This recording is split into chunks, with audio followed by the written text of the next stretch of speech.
Something was wrong before I could name it. The air in my apartment felt too still, like the building was holding its breath for bad news. I just rinsed varnish off my hands, the same way I did every night. And Mia's shoes weren't by the door where she always kicked them. I told myself she was in the bedroom, humming, drawing, safe. Then my phone stayed silent when it should have buzzed with her bedtime timer, and shame hit first. I'd looked away. I kept hearing the warehouse door from my memory, even though I hadn't learned word yet. I'm telling you the beginning because the ending tried to swallow me. Later, after police reports that said nothing, after a neighbor's pitying eyes, I pieced together what happened the same way I restore cracked maple. Patiently, from fragments. It starts at Reverie Steakhouse in Chicago's Gold Coast, a place where menus feel like contracts and the lighting forgives nothing.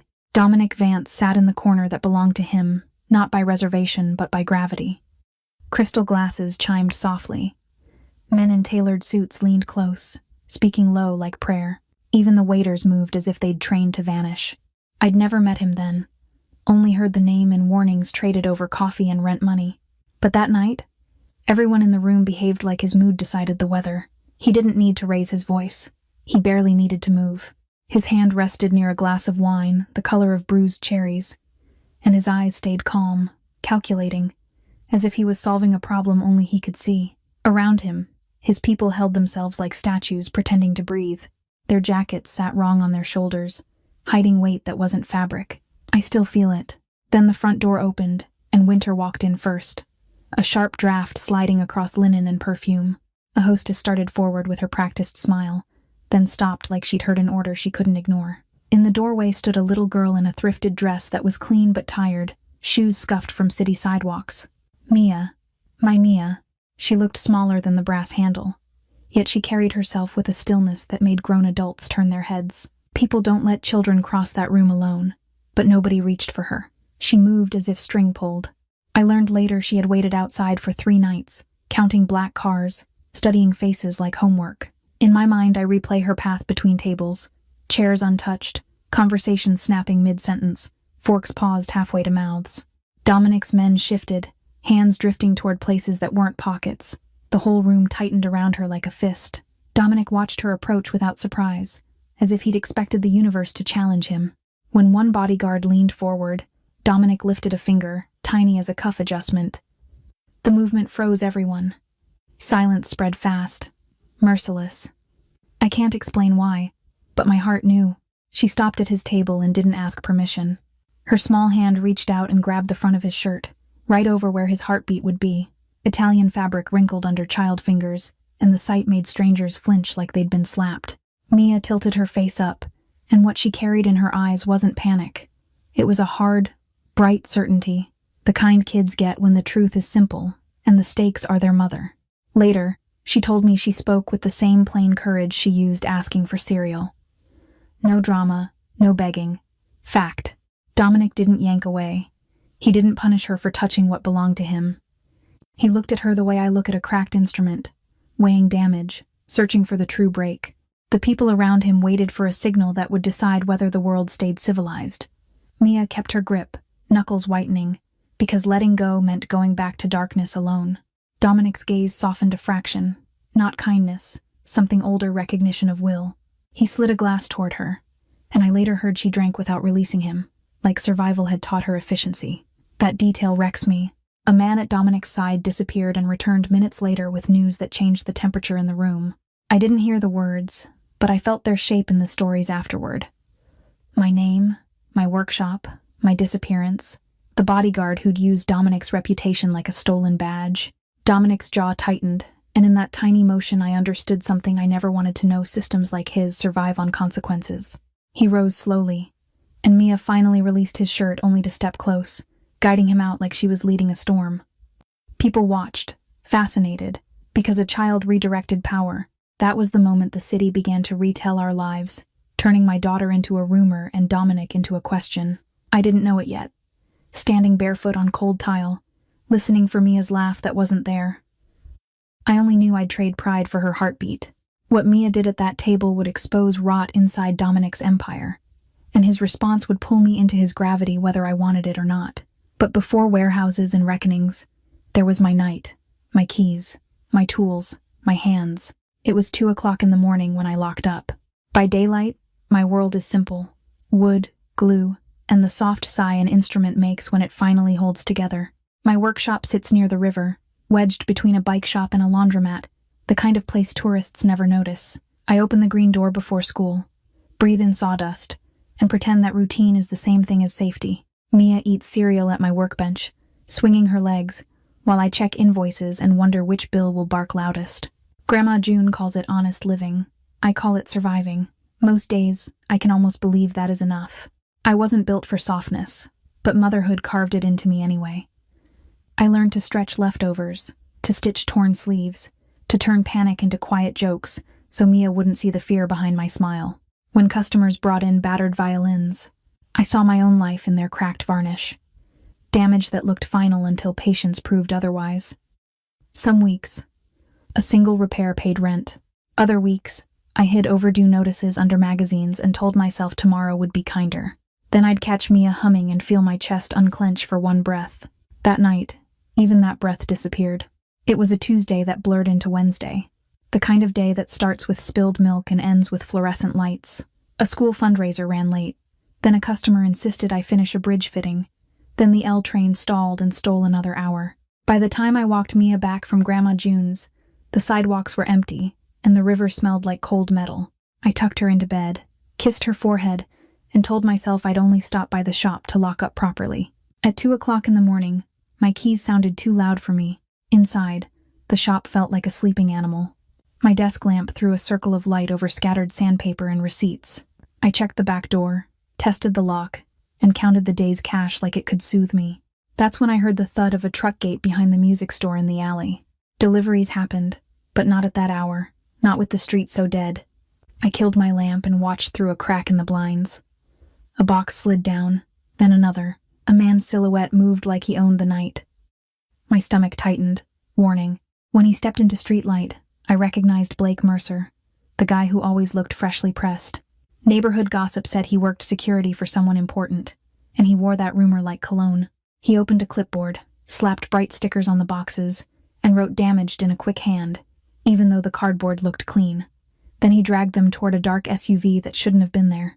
My brain tried to make it harmless, but my gut shouted theft. Worse, he glanced straight at my window, like he'd felt my eyes. I froze, praying he'd look away and leave. I should have stayed inside and called for help, but pride and panic make terrible partners. I told myself I could snap a photo and be done. I slipped out the back door into the alley, breath steaming. Boxes were stacked near the truck like silent teeth. I raised my phone, hands shaking, and the screen flared too bright. Blake's head turned. He didn't run. He smiled, slow and sure, like he'd been waiting for me. Footsteps closed in behind me before I could move. A gloved hand covered my mouth, and the world tilted. Rubber and fear filled my mouth. Cold air slapped my face when they shoved me into a vehicle. The door slammed, sealing me into gasoline and cheap mint. I fought, but my wrists were pinned hard enough to sting, and my elbow hit metal. I tried to call for Mia, but the hand stayed firm until my throat gave up. Somewhere, an engine revved. The city moved outside, unseen, while my mind repeated one thought like a prayer. Mia is alone. I measured time by turns and potholes, trying to guess where we were going, but fear made every street feel the same. I trembled silently. They dragged me through a doorway that smelled of oil and old rain. A bulb swung overhead, throwing light like a metronome. My wrists burned where tape rubbed skin raw, and my knees hit concrete when they shoved me down. Nobody needed to speak. The threat lived in the quiet. I listened for footsteps, for keys, for anything that sounded like a mistake. I focused on details the way I do with repairs. Locate cracks, find weak points, stay calm. I counted breaths in tens and pictured Mia's hair after a bath, soft against my cheek, so I wouldn't break. Hours smeared together.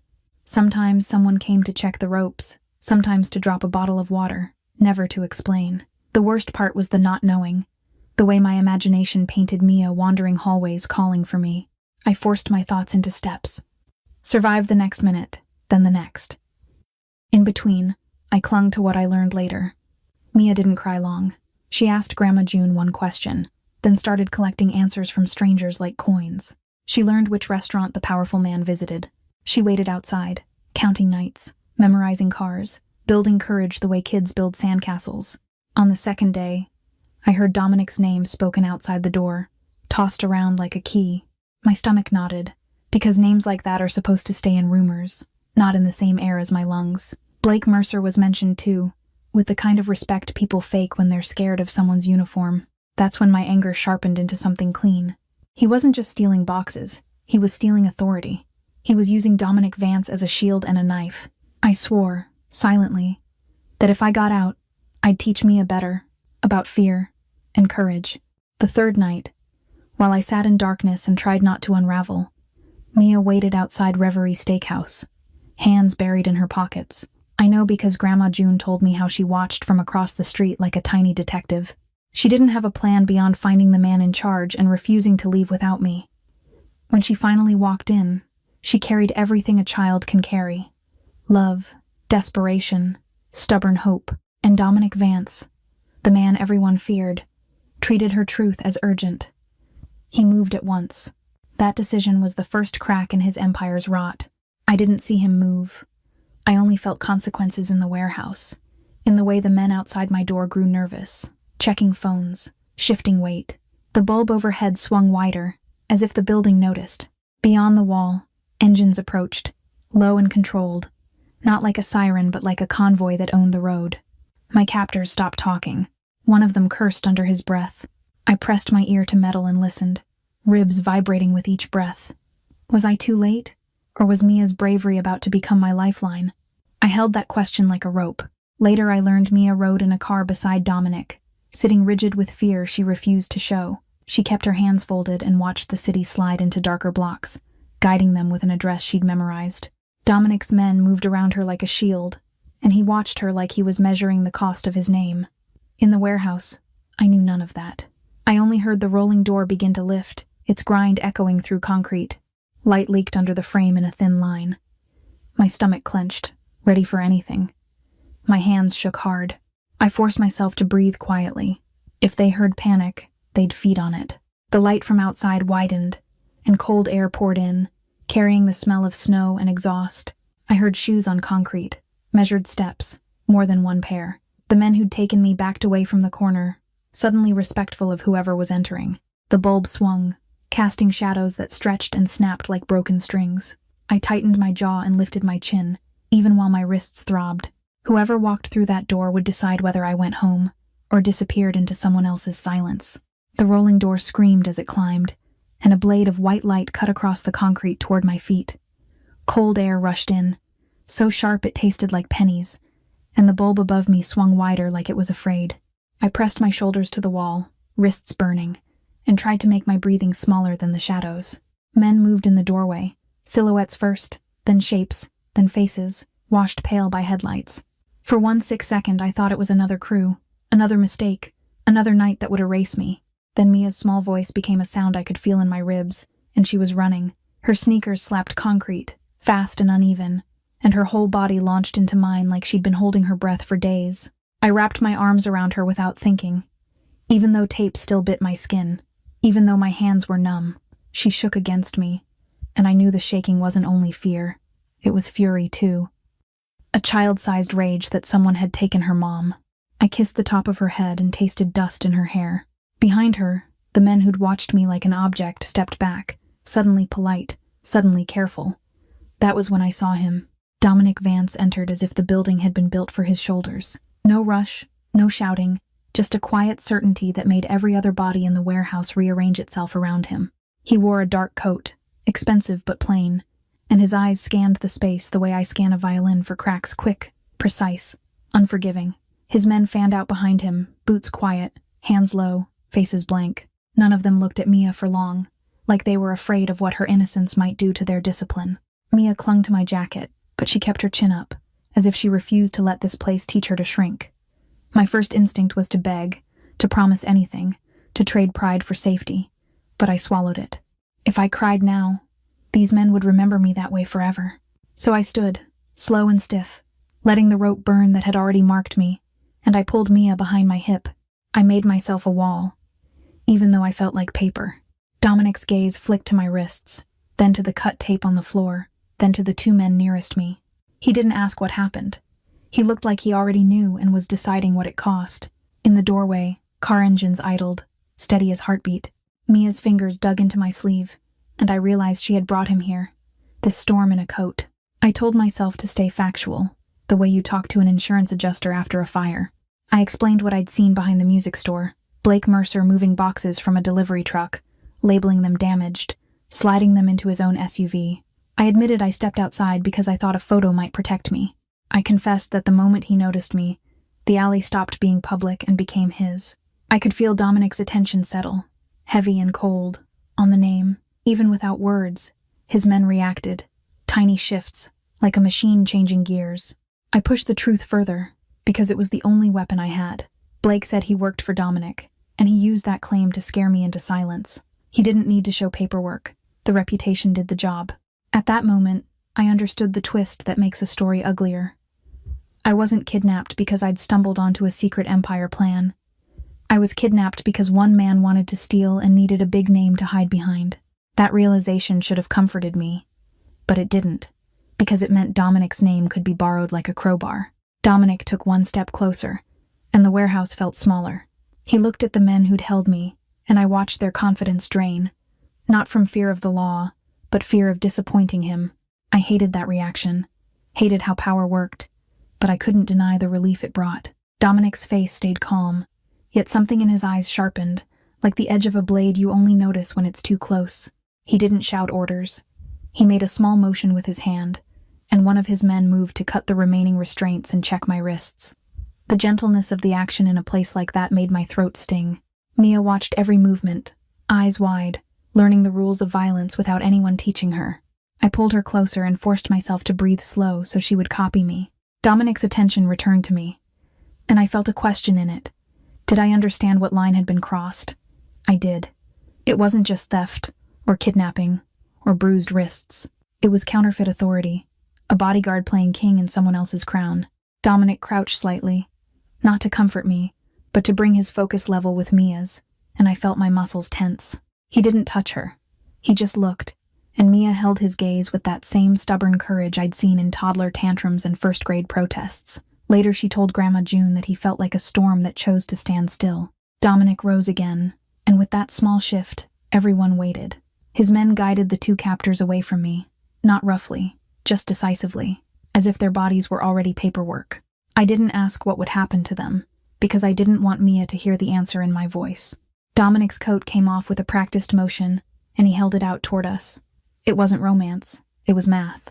Mia was shivering, and my own teeth had started clicking. I took the coat and wrapped it around her first, then around my shoulders, breathing in a scent like cedar and cold leather.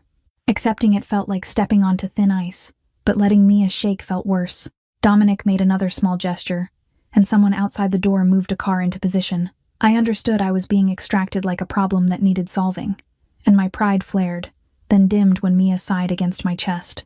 I told myself one good act doesn't erase danger. Not in Chicago, not anywhere. Dominic's men brought me a bottle of water, and I drank carefully, watching their hands instead of their faces. Hands tell you what a person will do before their mouth catches up. The lieutenant nearest me kept his distance, like he knew a mother cornered is its own kind of threat. Dominic spoke to him in a low tone I couldn't hear over the wind, but I saw the message land in the man's posture. Urgent. Absolute. For a moment, I wondered what it would be like to live with that kind of certainty, to have the city rearrange itself when you stand. Then I remembered the cost of certainty, and my stomach tightened again. Mia finally loosened her grip on my shirt long enough to wipe her nose on my sleeve, and the normalness of it almost broke me. I kept my voice inside my head, repeating the same promise. I would get her home. I would keep her childhood intact, even if mine was gone.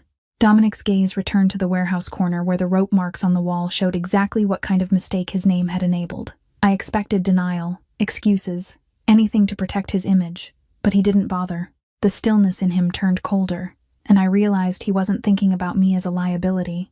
He was thinking about Blake Mercer as a stain. Outside, tires crunched over gravel, and a door slammed with the kind of finality that made everyone in the warehouse inhale. Two men dragged someone through the light spill, and even from where I stood I recognized the expensive haircut and the swagger that was now broken into frantic pieces. Blake's face was swollen, not from a beating I saw, but from consequences that had already started without needing an audience. He tried to look at Dominic, tried to find the old shield of borrowed authority, but Dominic gave him nothing to hold. My heart did something ugly and honest. It lifted, just a little, at the sight of the liar losing his costume. Then dread followed, because I knew men like Blake didn't fall alone. If he had been bold enough to steal under Dominic's name, he'd been bold enough to have friends, helpers, people who nodded and took a cut. Dominic turned slightly, and one of his men guided me and Mia toward the door. Headlights painted our shadows long on the ground, and the night air hit my lungs like a reset. Behind us, the warehouse swallowed sound, and Chicago began to whisper again. The car ride away from that warehouse felt like leaving my own body behind. Mia curled against my side, half asleep, her breath warm through Dominic's coat. Streetlights slid across the windows in pale stripes, and every time we passed under one, my wrists throbbed as if the light could see the marks. The driver did not speak. The silence was deliberate, like a lid pressed down on boiling water. I watched the mirror anyway, not the one in front, the one in my mind that kept showing me that swinging bulb. Outside, Chicago glittered, and I felt unreal inside. 2 black cars stayed behind us, not close enough to scream threat, but close enough to promise consequences. At first I thought it was paranoia, but their spacing never changed, even when traffic opened. My anger rose because I could not tell if they were guarding me or tracking me. I hated that I noticed the patterns, that part of me respected the professionalism.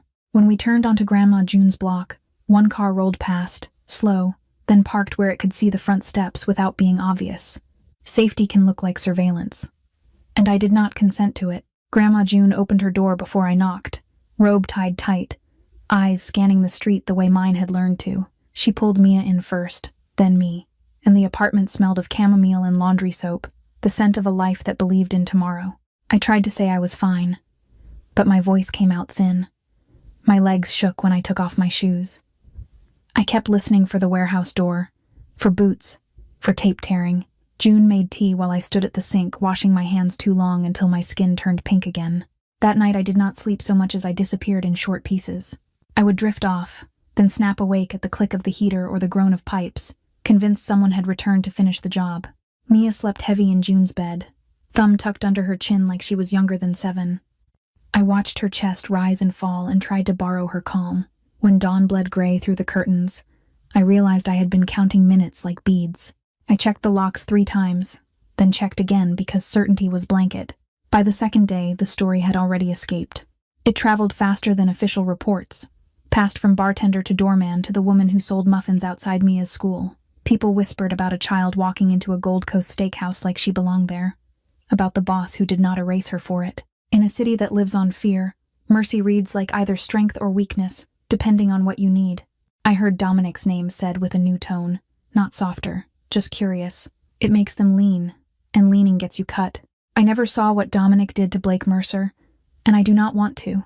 What I saw was the aftermath in negative space. Names disappeared from conversations. A mechanic who used to brag about working security stopped showing up at the diner. A cousin of a dock clerk suddenly moved to Indiana without a goodbye. Even Grandma June noticed different cars cycling the block. New faces, tighter timing. The rot was not one man with greedy hands. It was a small network that nodded along. Dominic found it, and the city went quiet in the places it matters most. Some people acted impressed. Like Dominic's cleanup proved he had control so complete he could afford principles. Others acted nervous, like a man willing to punish his own crew might be unpredictable. I understood both, and that understanding made me sick. Accountability sounded good, until I remembered that his version of it came without courts, without daylight, without appeals. Still, part of me held on to the fact that he had listened to Mia and moved. If he could draw a line around children, maybe he could draw a line around me too. Or maybe I was already inside it now.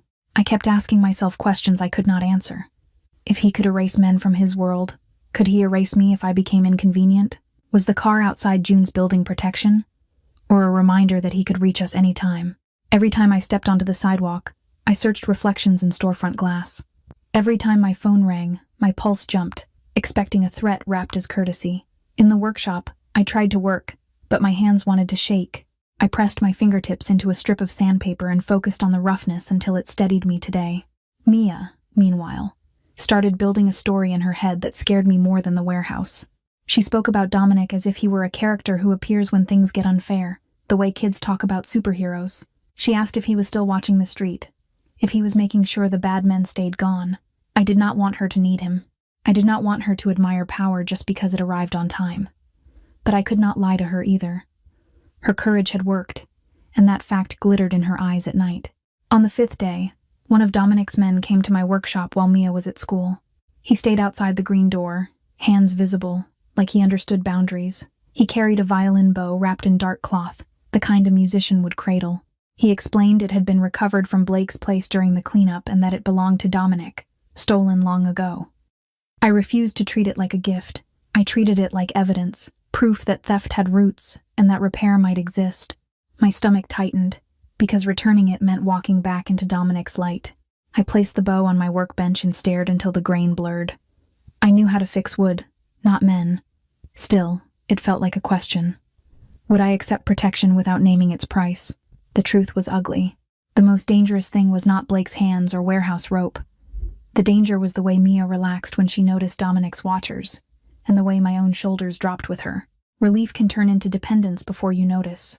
I hated that my body learned it fast. That is why I decided to return the bow and test Dominic's principles. That afternoon I picked Mia up from school, and she ran to me like childhood could erase the last days. On the walk home, she smiled when she recognized a familiar black car. That smile landed in me like a stone. Upstairs, I fed her macaroni, listened to Grandma June hum, and pretended the world was steady. But the bow waited on my bench. It carried one message. I could not live in debt or uncertainty. If Dominic Vance had a code, I needed to see it, not rumor. Soon I would enter that steakhouse and demand truth. Weeks after the warehouse, normal life came back like a bruised fruit, familiar but tender. I opened the green door to my riverfront shop every morning, brewed cheap coffee, and tried to pretend my hands had not been tied. Grandma June walked Mia to school when my knees went weak, and she watched me the way nurses watch stubborn patients. Mia, though, carried a new certainty. She drew a tall man in a dark coat beside our stick-figure family, coloring him in calm blues. Each time a black car passed, she relaxed. That scared me more than Nightmare did. The bow arrived wrapped in dark cloth, delivered by a man who stayed on the sidewalk as if my threshold mattered. I did not invite him in.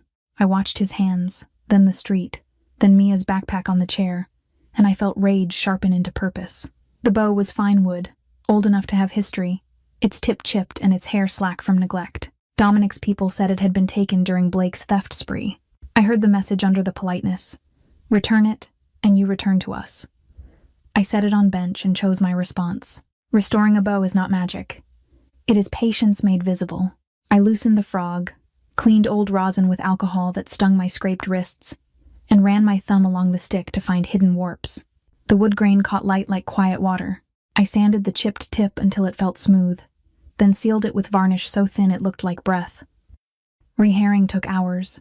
Measured tension, even spacing, no shortcuts. Each careful step told my nervous system the same thing. I was in control again today. If Dominic thought he owned our story, this was my rebuttal today. Mia watched from the doorway after school, chewing a pencil, asking in her quiet way whether the bow was for the man who helped. I told her it was for closing a loop, not opening one. Grandma June didn't argue, but she set a hand on my shoulder, heavy with worry. That night I laid out jeans without holes and a plain black sweater, clothes that said I belonged to myself. I rehearsed boundaries while brushing my hair. No thanks, no favors, no tears. Just truth, delivered steady. On train north, I asked if I was walking into a trap. Reverie Steakhouse glowed like it was lit from inside money. The hostess recognized me, not by name, but by the kind of trouble that sticks to a face. She hesitated, then led me past white tablecloths and crystal, past couples pretending not to watch. Conversation thinned as I walked. My boots sounded wrong on the polished floor. Dominic's corner table sat like a throne without the costume, guarded by men who scanned me as if measuring distance to harm. I kept my shoulders square and my hands visible. I could feel every eye asking why a mom dared step here. Dominic sat exactly where the rumors placed him, calm as ice in a glass. His suit fit like intention. When he looked up, the room seemed to lower its volume, as if sound needed permission. I stopped at a distance that felt respectful but not submissive. His men didn't move, yet I sensed their readiness in the angle of their shoulders. Dominic's gaze held on mine long enough to feel like a decision, then flicked to the cloth bundle under my arm. He waited, still, letting me speak first. I reminded he had power, but I had my child always. I unwrapped the bow on the tablecloth the way you unwrap something fragile at a funeral. The wood shone again, straight and clean, hair tight and even. I placed it between us, not like an offering but like a mirror. My fingers lingered a second, feeling the smoothness I'd earned with hours of work. Around us, forks paused. I felt the same frozen room pressure Mia described, the instant when people realize a line has been crossed. I let the message sit there. Broken things can be restored, if someone chooses. Dominic looked down, and for once he seemed to me. In that quiet, I confessed why I came back. I wasn't here for payment, and I wasn't here to praise him for doing what should have been automatic. I came to find out whether his rescue was a fluke or a rule. I told him my daughter now carried his name in her head like a shield, and that made me furious. The question pressed behind my teeth. Was he only the man who ordered my release? Or also the architect of the world that allowed my capture? I kept my face steady while my stomach turned, refused to blink. Dominic didn't pretend innocence. He acknowledged, with a kind of blunt honesty that felt rarer than kindness, that both things could be true at once. He built the system, and he also chose to correct it when it broke in his name.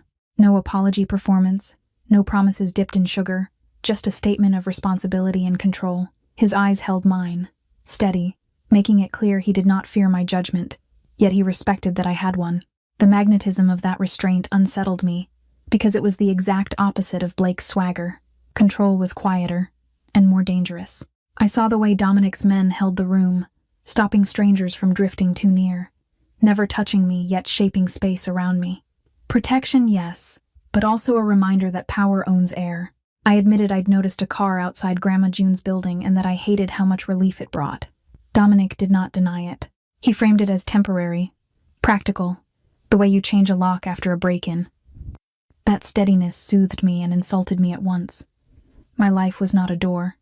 Still, Mia had finally slept. I needed his shadow to breathe. The bow lay between us, and I watched Dominic's fingers hover over it, careful, like he understood it was more than property. I explained what restoring it meant. Not gratitude, not payment, but proof that repair takes time. His choices created damage, and damage did not vanish because he punished the thief. His eyes narrowed, not in anger, in thought. He was listening, and that unsettled me. If he wanted to learn patience, it would not happen in his palace. It would happen in my workshop, under my rules, with my child nearby. I left the invitation hanging, daring him. I stepped back from the table before anyone could treat my presence like a favor. Dominic did not chase me with money or praise. He held my gaze, weighing whether my terms were an insult or a map. I walked out through light and voices, feeling every stare slide off my back. Outside, the wind slapped my cheeks awake. My phone buzzed with Grandma June's note that Mia was safe and asleep. Relief hit, then fear returned. If Dominic showed up at my workshop, he accepted repair. If he didn't, I would know my daughter's hero was only a story. Back at June's apartment, I listened to ordinary sounds. The fridge humming, a neighbor's TV laughter, Mia's soft snore. June watched me remove my shoes like she expected me to fall apart. I didn't. I washed my hands once, then forced myself to stop, because I refused to let fear become religion. In bed, I replayed Dominic's face when the bow touched linen. Not gratitude, not anger, more like calculation with a bruise under it. Was my workshop a test or a threat? Did he understand I was protecting Mia from him too? I slept waiting for his next move. In the morning, Mia asked whether the man from the restaurant was still keeping us safe. She said his stillness felt like a blanket, and that image from a child tightened my throat. I told her safety should never require worship, and she nodded like she understood. After she left for school, I wrote my workshop address on a strip of sandpaper, stationery that felt honest. I did not ask for a meeting. I did not offer thanks. I sent it through the same quiet channel that delivered the bow. My hands shook anyway. Inviting him in made it personal. For days, nothing happened, and I told myself that silence was the answer. Then, on a Thursday afternoon, my shop bell rang once, bright and wrong. I looked up expecting a customer with a cracked cello and saw Dominic Vance framed by my green door. He stood on the threshold, alone enough to look vulnerable, still enough to look dangerous. Rain clung to his coat. His hand stayed visible, like he remembered my rules. My heart did not soften, but it listened. This was the first real repair. A powerful man showing up where he did not control the room. I walked out of Reverie Steakhouse with the Beau's varnish smell still on my fingers and Dominic Vance's stillness lodged in my chest. The wind off the lake slapped my cheeks, but it didn't clear my head. I kept replaying the moment his eyes dropped to my work, not to me, as if the object carried a verdict. On the train south, my reflection looked older, sharper. I asked myself if I had just poked a sleeping animal or offered a map. Either way, I was done being silent. Back on block, lights felt like witnesses, and I accepted it. The next morning, I opened the green door before sunrise and inhaled the familiar mix of spruce dust, glue, and coffee gone stale in the pot. My tools waited where I'd left them, lined up like promises. I swept the floor twice, not because it needed it, but because movement kept the fear from pooling. Grandma June had Mia, so the shop was quiet enough for my thoughts to speak. If Dominic's code was real, it had to survive here, in my light, where money could not buy forgiveness, and intimidation could not buy trust. Decided I would watch closely. By Tuesday afternoon, I'd convinced myself he would ignore my sandpaper note, because men like him were not taught to step into spaces they couldn't own. The bell above my door rang once, bright and cheerful, and my spine tightened. Dominic stood in the doorway, rain darkening his coat, a tailored suit underneath that looked wrong among instrument cases. He brought one man who stayed outside near a parked car, hands visible, eyes scanning the street with boredom. Dominic didn't cross the threshold until I nodded, and that small pause told me he had come to learn, not to claim. I kept my face neutral while my stomach argued with itself. Fear wanted me to shut the door. Curiosity wanted me to study him like a rare instrument. I reminded myself this was not gratitude and not romance, just a test of whether power could respect consent. I pointed him to a stool by my bench and stayed standing, keeping Mia's school bag in sight like a talisman. He looked around with careful interest, noticing clamps, worn chisels, jars of varnish, the cheap space heater humming. For the first time, he seemed unsure where to put his hands at all. On my bench lay an old student violin with a seam that had popped open from Chicago winter dryness. I chose it on purpose, a repair that required patience, not force.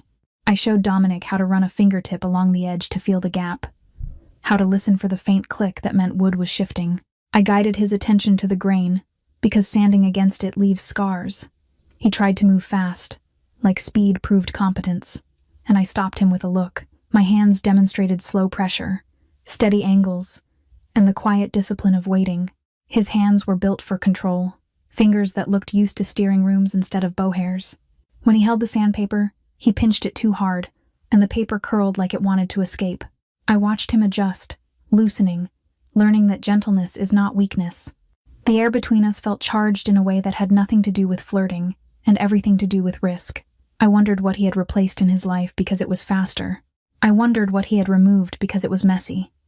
My throat tightened, but my voice stayed even. Rain started tapping the window, at first steady, and the shop smelled sweeter as damp air hit the wood.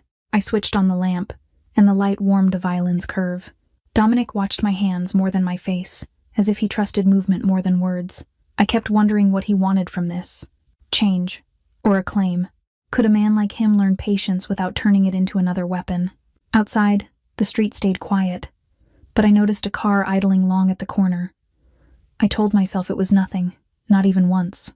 At 3:30 in the afternoon, the bell rang again, and Mia burst in with her backpack bouncing, cheeks pink from cold. She stopped when she saw Dominic, then looked to me for permission the way she always did when the world felt complicated. I kept my body between them without making it obvious. Mia settled at the small table with a worksheet, pencil scratching like rain on paper. Dominic stayed on the stool, hands resting open on his knees, making himself smaller than he had any right to be. I watched Mia's eyes flick to him, curious and cautious. Mia kept glancing at Dominic as if he were a storybook character who had stepped out of the page. I could tell she wanted answers, so I gave her a version that would not poison her sleep. I described Dominic as someone with rules, someone who had listened when listening mattered. Dominic said nothing, but his posture shifted, like he accepted being judged by a child. He watched Mia's pencil and the way she erased carefully, and something in his expression tightened. Not tenderness, more like responsibility landing. I reminded myself that responsibility can be a mask. I stayed guarded. I handed him a thin palette knife and had him slide glue into the open seam. Just enough to seal, not enough to flood. He moved like he expected the wood to obey, and when it didn't, his jaw tightened. I showed him how clamps can bruise if you crank them, how pressure must be even, How you listen for the tiniest creak that warns you to stop. His hands hovered, recalculating. Watching a man used to instant compliance meet stubborn maple was almost funny, except it mattered. If he could slow down here, maybe he could slow down elsewhere. For a few minutes, the shop settled into a strange peace. Mia's breathing matched the scratch of her pencil. The rain blurred the river beyond my window into gray watercolor. Dominic kept his attention on the violin, but I caught him glance once toward the door, toward the street, like he was counting threats even here. The man outside shifted positions every so often, never staring in, never leaving. I hated that part of me felt safer because of it. I hated that another part of me relaxed anyway. I asked myself if comfort was a warning or a gift. When the glue set, I loosened the clamps and ran a fingernail along the seam. The line was nearly invisible, the best kind of repair. Dominic watched, and I sensed he understood the metaphor without me spelling it out. He stood, adjusted his cuffs, and looked around my shop one last time like he was memorizing it. He left without fanfare, the outside man falling into step a few paces behind. After they were gone, the shop felt louder, as if my nervous system had been leaning on their quiet. Mia looked up and smiled, small and hopeful. For once, that evening, when I walked Mia to Grandma June's, I noticed the street felt different. The usual black car was there, but a second vehicle sat farther down, older, with fogged windows and no rhythm to its presence. The driver didn't pretend to be invisible. He stared at his phone, then at my door, then away, like he wanted me to notice and doubt. My skin prickled. Inside June's apartment, I laughed at a sitcom to keep Mia calm. Later, alone in my shop, I held the bow and listened to silence. It no longer felt empty. It felt watched. I cleaned up after closing and replayed the afternoon like a repair sequence. Dominic on the stool, shoulders too broad for my little shop, eyes fixed on a seam as if it held a secret. The rain on the window, Mia's pencil scratching, the quiet moment when my breath eased for the first time since 2 o'clock in the morning. I wanted to believe this was the beginning of something better, a man learning patience.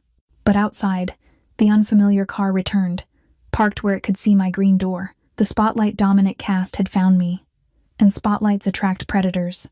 By the next week, my block felt like it had a new heartbeat, one I hadn't agreed to.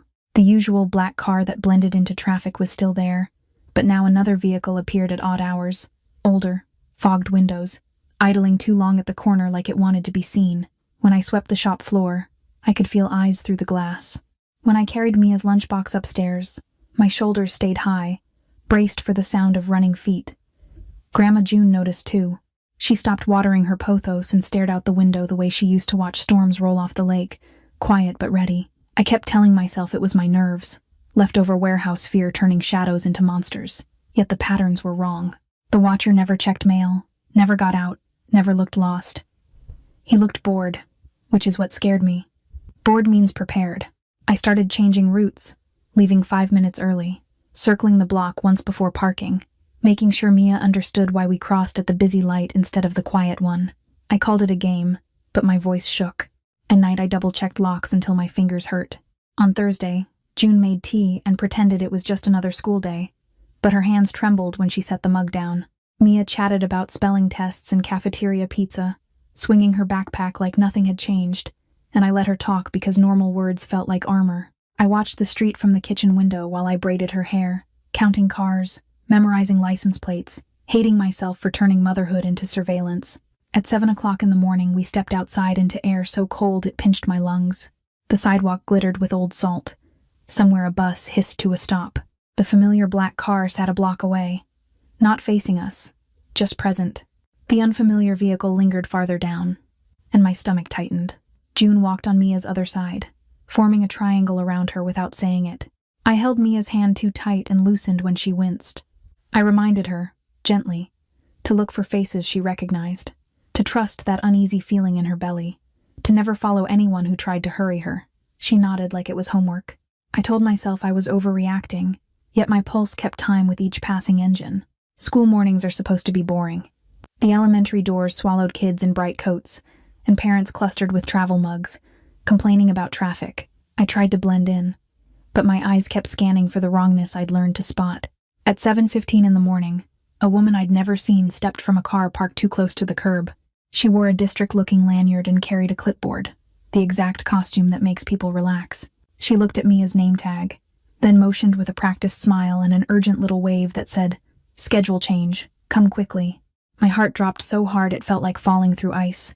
Mia froze, pencil case clutched to her chest, and I saw the moment my lessons reached her. She didn't move toward the woman. She looked for June's face, then mine, then the familiar crossing guard. She asked a question with her eyes, and when the woman tried to step closer, Mia angled her body back toward me, buying seconds without making a scene. Seconds are everything when adults are hunting. I reached for her shoulder, smiling like a regular mom, while my other hand fumbled for my phone. Before I could dial anything, two men who looked like ordinary dads shifted positions, subtle as chess pieces. I'd seen one of them near my shop before, always reading a paper he never turned. He stepped between the woman and Mia with a polite angle of his body, blocking her path without touching her. The second man approached the parked car, glancing at the license plate as if he was checking it for a parking ticket. The woman's smile tightened. She tried to speak fast, to push past, but the first man kept the same calm, repeating a gentle boundary with his hands open. Children streamed around us, oblivious. The crossing guard blew her whistle. The woman's eyes flicked toward the street, searching for help. And in that flicker I saw it. She wasn't school staff. She was a messenger. A third figure appeared at the edge of the crowd, then disappeared when he noticed the men. The second man leaned toward the driver's window of the suspicious car and said something too quiet to hear. The engine started. The car pulled away smoothly. No squeal, no drama, like it had never been there. Mia's fingers stayed locked around mine. Once the last taillight vanished, my knees tried to give out. I crouched to Mia's height and checked her face like I could find damage by looking. She wasn't crying, but her lip trembled, and that tremble wrecked me more than tears. June pressed a palm to my back, steadying me, and her own breathing sounded ragged. I walked Mia into the building with a smile stretched thin, signing her in as if nothing had happened, because I refused to hand that woman a headline. Only when Mia disappeared into the hallway did my anger finally catch up. My hands shook so hard I nearly dropped my keys. In the car ride home, June made tea at the kitchen counter with trembling fingers while I stared out the window and replayed every microsecond. Who would risk a child in daylight? Who would borrow a mother's fear like currency? I wanted to scream at Dominic for existing, for being powerful enough that his reputation could touch my daughter's school. I also wanted to call him, which made me hate myself. The urge felt like weakness, and it was only survival. That night I held Mia close and pretended it was normal. I did call eventually, not with gratitude but with a demand that this stop. Dominic answered the way he did everything. Fast, controlled, like he'd already been informed. He didn't ask what happened. He listed details I hadn't shared yet, which told me his people had eyes everywhere. I waited for the violent solution, the kind that would make the news and make Mia a bigger target. Instead, Dominic chose a quieter weapon. Within an hour, the unfamiliar car was gone, replaced by an unmarked sedan that parked at a respectful distance. A teacher later mentioned, casually, that a man claiming to be district staff had been flagged in the system and barred from campus. No police lights, no sirens. By afternoon, a rumor slid through my neighborhood that a rival crew on the west side had been warned, financially squeezed, and offered one choice: back off, kids, or lose business quietly. Dominic kept it contained, protecting Mia's routine like it was more important than ego. That restraint shocked me. It also scared me, because it meant he could move whole markets without raising his voice. His code drew a bright line, and I felt the city obey it today. Even with the line drawn, my nerves refused to unclench. I watched Mia eat breakfast and wondered when childhood stopped being a right and became a privilege purchased by fear. June suggested we move, simple as that, but I heard the trap in the simplicity. If I ran every time power cast a shadow, I'd spend my life sprinting. Dominic's protection made the sidewalks feel safer, yet it also made my world smaller, like invisible hands were steering us away from danger and toward dependence. I caught myself scanning for his car the way Mia did, letting my shoulders drop when I saw it, and the realization hit hard. I was getting used to him. That was the new threat. Not the stranger with the clipboard, but the comfort that followed after. Comfort can turn into a cage if you stop questioning the lock. I told myself I would set terms, not accept rescue. I would demand safety without surrender, routine without ownership. And when Dominic offered guards, money, an address, I knew my answer would not be simple. I wasn't only afraid of his enemies anymore. I was afraid of how safe I felt when he was near today. That night after the school scare, my body kept running even when the day was over. I locked the workshop, flipped off the lamp, and still felt the hallway tilt like the warehouse had returned. My hands shook while I poured pasta into a pot, and the steam smelled like nothing, because fear steals flavor. Mia tried to act tough, shoulders back, chin high, but her backpack straps were twisted from nervous fingers. Grandma June moved quietly, making tea, watching me the way you watch a stove that might flare. I told myself we were safe, then checked lock twice. Mia fell asleep on June's couch with her shoes still on, like she didn't trust the world to let go. I pulled a blanket up to her chin and watched her lashes flutter, trying to read the dream behind them. The heater clicked on and off, a tiny sound that kept making my heart jump. I washed my hands, stopped, started again, until June's gentle touch on my wrist reminded me to breathe. In the kitchen window, the streetlight painted the parked cars silver, and I wondered who was watching whom. If protection costs peace, what does it buy Mia? Dominic reached out before I could. One of his people left a number with June, and my phone rang with a calm that felt practiced. I stepped into my shop, shut the green door, and listened while my pulse thudded in my ears. He offered an apartment in a high-rise, a driver, and a private school transfer wrapped in the word safety.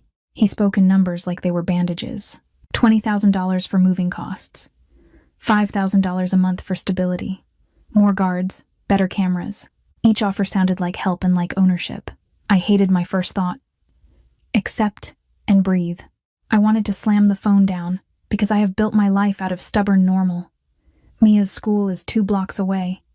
My workshop keeps the lights on. June's kitchen table is where we do spelling words and patch socks. Moving would mean surrendering every anchor that makes Mia feel ordinary. But staying meant admitting that a stranger almost borrowed my child like she was a purse. I kept thinking, is this protection or a different kind of trap? And why did Dominic's steady voice make my shoulders drop? Temptation feels ugly when it arrives wearing safety and certainty. 2 evenings later, he came to the shop after closing, not entering until I waved him in. Rain clung to his coat, and the street outside was empty enough to feel staged. I kept the restored bow on the workbench between us, like a rule I could touch. Mia was at June's, thankfully, and the silence made everything louder. Dominic's attention went straight to the bow, then to the door lock, then to my hands. He didn't apologize. He offered solutions. I offered truth. I cannot raise my daughter inside a fortress. If I lose her normal, I lose childhood. That was the moment I stopped reacting and started negotiating. I told him no relocation, no new school, no disappearing into a high-rise where Mia would learn to whisper. I told him June stays close, my shop stays open, and Mia keeps walking into her classroom like any other kid. If he wanted to protect us, it had to look like normal from the inside. Quiet coverage on the block, eyes near school, a single contact number that answered fast, and no men hovering where children can feel it. Terms, not charity. I refused to be kept, even gently. Dominic went very still. The kind of stillness that used to mean someone else would pay. His jaw flexed once, and I watched him swallow the instinct to control. He wanted to solve this the way he solves everything. Remove the variable, relocate the problem, buy the silence. Instead he nodded, slow, like agreeing hurt. He made adjustments in his head, mapping my neighborhood like a chessboard he did not own. I could tell he disliked limits, but he honored them. That was new.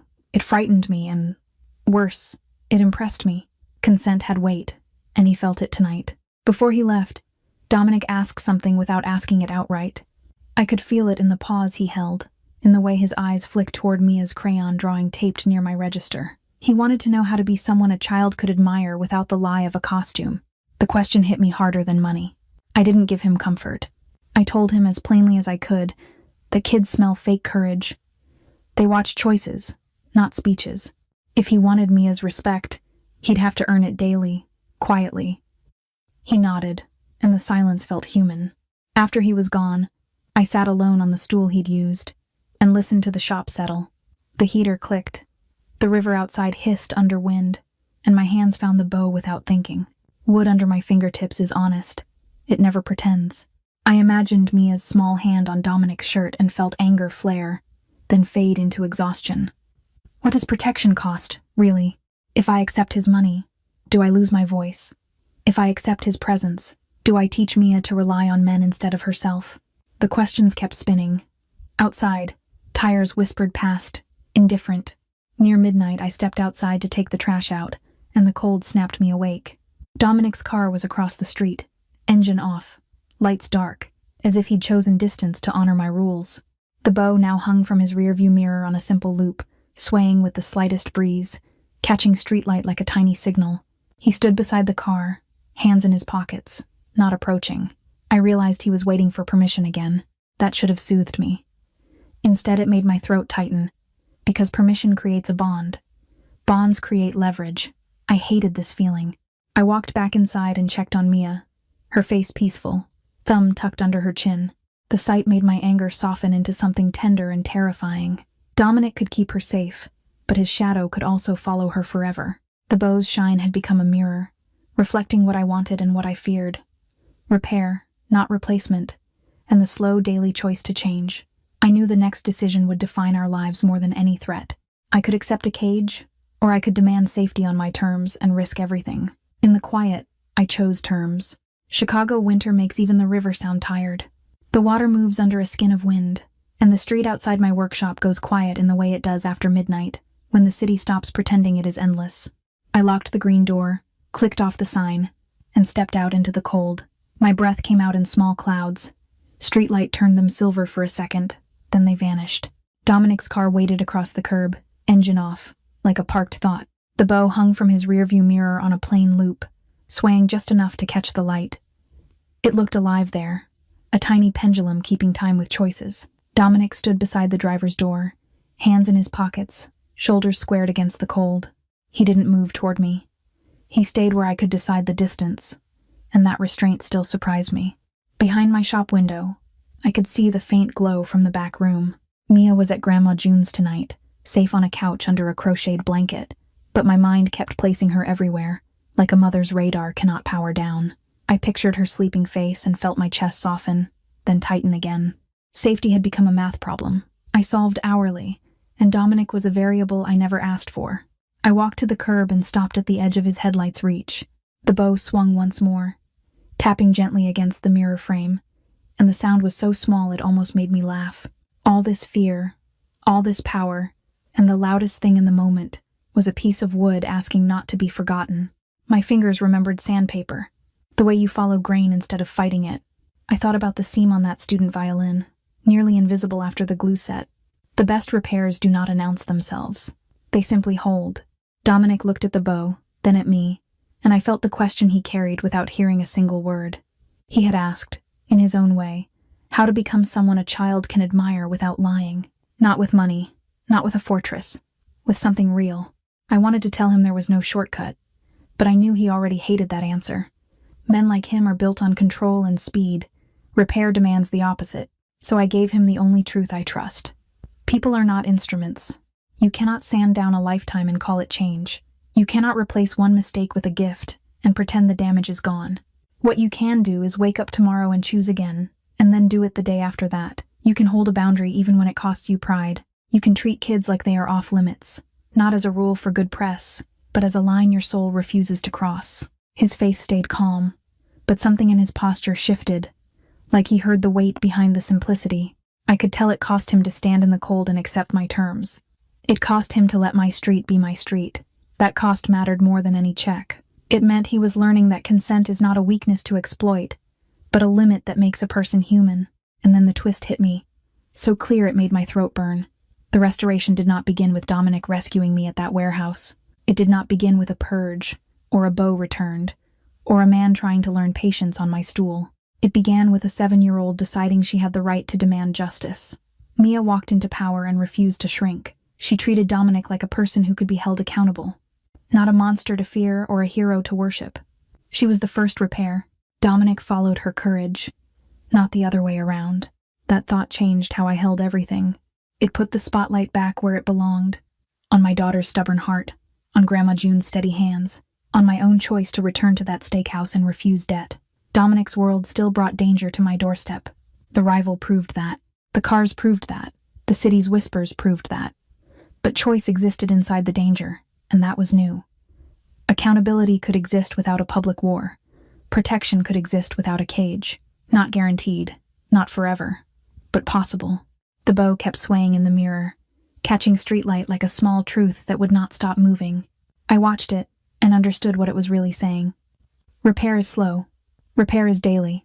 Repair is staying when running would be easier, and changing when staying the same would be safer. Tomorrow, the city would wake up and test us again. Dominic would face temptation to control. I would face temptation to lean on him too much. Mia would face a world that notices brave kids. We would have to choose. Again.